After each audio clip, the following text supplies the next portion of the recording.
देखो आज हम सीखेंगे विराम चिन्ह। वाक्य में पाठ में कहाँ कहाँ विराम चिन्ह लगते हैं वो तुम कैसे पहचानोगे वो हम तुम्हें एक बार बता चुके हैं और यहाँ पे सिखाएंगे।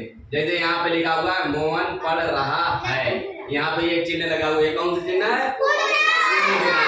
जब हमारी बात कोई खत्म हो जाती है, पूर्ण हो जाती है, पूरी हो जाती है, तब हम उस पर कौन सा विराम लगाते हैं? विराम। अब देखो यहाँ पे दूसरे नंबर पे लिखा है रोको, फिर यहाँ पे एक विराम लगा हुआ है, फिर मत जाने दो। तो यहाँ पे जो है कौन सा विराम है? विराम। यानी कि थोड़ी देर के लिए जब हम रुकते हैं तो वहां पे कौन सा विराम लगाते हैं? विराम। देखो इन विराम चिन्हों का बहुत ही महत्व होता है। अगर हम इन विराम चिन्हों को सही से प्रयोग नहीं करेंगे तो ये पूरा सेंटेंस और वाक्य गलत कर देंगे, समझ गए? अगर देखो यहाँ पे लिखा है रोको मत जाने दो, तो इसका मतलब क्या हुआ? रोको मत जाने दो, रोको मत जाने दो। अगर हम ये कामा यहाँ से हटा दें या अल्पविराम हटा दें और यहाँ पे लगाएं तो क्या हो जाएगा? रोको मत जाने दो, यानी रोको मत जाने दो, रोको मत जाने दो। इसका मतलब क्या हुआ? रोको मत जाने दो। कोई आ रहा है तो उसे रोको मत जाने दो। अगर ये काम हम यहाँ हटा दें और यहाँ पे लगा लें तो क्या हो जाएगा?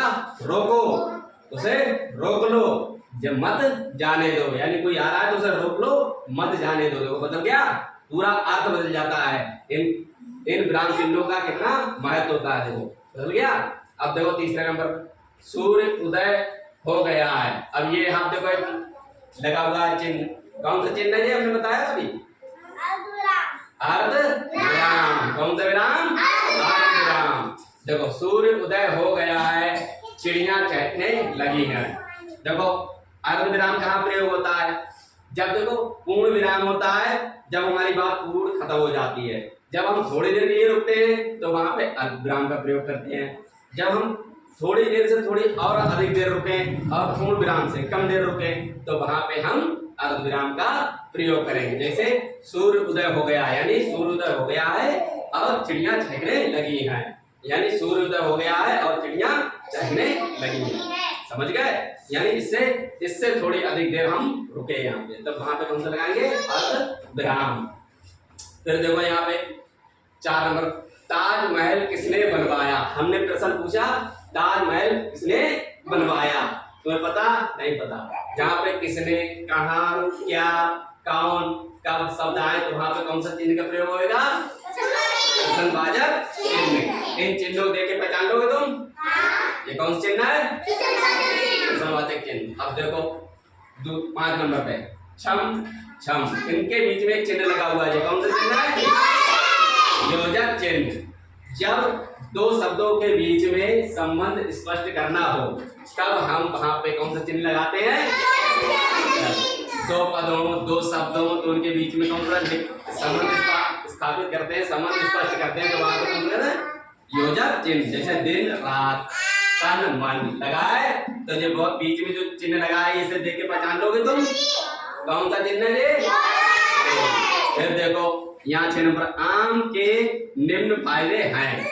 आम के निम्न फायदे, यहाँ पे एक चिन्ह लगा हुआ है, इस चिन्ह का नाम क्या है? कौन सा है बताओ? विवरण चिन्ह। कौन सा चिन्ह? विवरण चिन्ह। इसका मतलब होता है हम किसी को निर्देश देते हैं तो वहां पे कौन सा चिन्ह लगाते हैं? विवरण चिन्ह। जैसे आम के निम्न फायदे हैं, हमने बताया आपको निम्न फायदे हैं, आम खाओगे तो उससे स्वस्थ रहोगे, तंदुरुस्त रहोगे। या जैसे बारिश में जा रहे हो तो छाता लगा के जा रहे हो तो उससे फायदे होंगे नहीं होंगे? जब हम किसी को निर्देश देते हैं किसी के लिए तब हम वहां पे कौन से लगाते हैं? विवरण चिन्ह। इस चिन्ह को देखिए पहचान लोगे? ठीक। फिर देखो यहाँ पे देखो प्रदूषण और यहाँ चिन्ह लगा हुआ है, फिर एक अभिशाप है, यानी ये कौन सा चिन्ह है? ये कौन सा है? उपविराम। कौन सा विराम? उपविराम। जब हमें किसी को अलग दर्शाना होता है, किसी को अलग दर्शाना होता है तो वहां पे कौन सा लगता है? विराम। किसी को अलग दर्शा दिया जाता है, जैसे प्रदूषण अलग दर्श गया, यहाँ पे विराम लगा दिया, ये अलग हो गया। प्रदूषण एक अभिशाप है, यानी प्रदूषण हमारे लिए अभिशाप है। फिर देखो 8 नंबर, श्री राम ने कहा है सत्य बोलना सबसे बड़ा धर्म है। यहाँ पे देखो ये लगा हुआ है चिन्ह, एक यहाँ लगा है और एक यहाँ पे लगा हुआ है। तो ये कौन सा चिन्ह है? ये कौन सा चिन्ह है? भूल गए? उद्धरण चिन्ह। कौन सा चिन्ह? उद्धरण चिन्ह। तो देखो जहां पर कोई सत्य बात हो या किसी विशेष शब्द पर जोर देना हो, समझ गए, या किसी महान व्यक्ति द्वारा कोई कही गई बात हो, तो वहां पर हम कौन से चिन्हों का प्रयोग करते हैं? उद्धरण चिन्हों का। उद्धरण चिन्हों, जैसे श्री राम ने कहा है कि सत्य बोलना सबसे बड़ा धर्म है। सत्य बोलना सबसे बड़ा धर्म है, नहीं है? क्या झूठ बोलना चाहिए?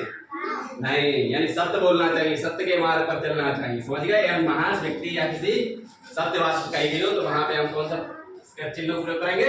उद्धरण चिन्ह। पहचान लोगे ना? ठीक। फिर देखो यहाँ पे लगा है 9 नंबर पे वाह। यहाँ पे एक चिन्ह लगा हुआ है। कौन सा चिन्ह लगा है? विस्मय बोधक चिन्ह। कितना सुंदर वृक्ष है। वाह, कितना सुंदर वृक्ष है। इसका मतलब है जब कोई, यहाँ चिन्ह लगा हुआ है, ये विस्मय बोधक चिन्ह है। जब कोई हर्ष की बात हो, सुख यानी सुख की बात हो, दुख की बात हो, या घृणा की बात हो, या विवाद की बात हो, तो वहां पे कौन सा चिन्ह आएगा? विस्मय बोधक चिन्ह। सुख का मतलब जैसे बहुत ही, जैसे वाह कितना सुंदर वृक्ष है, या वाह कितनी अच्छी शादी थी, मजा आ गया है, तो वहां पे हर्ष की बात है, खुशी की बात है। यानी या दुखी बात हो, जैसे हाय वो मर गया, तो बहुत दुख की बात है, दुख प्रकट हो रहा है, तो हाय, हाय का मतलब बहुत दुख प्रकट हो रहा है, तो वहां पे कौन सा लगा होगा? ये विस्मय बोधक चिन्ह। तो चिन्ह के बारे में तुम्हें पता लगा? पहचान लोगे चिन्ह? एक बार फिर से बताओ, ये कौन चिन्ह है? पूर्ण विराम। और ये?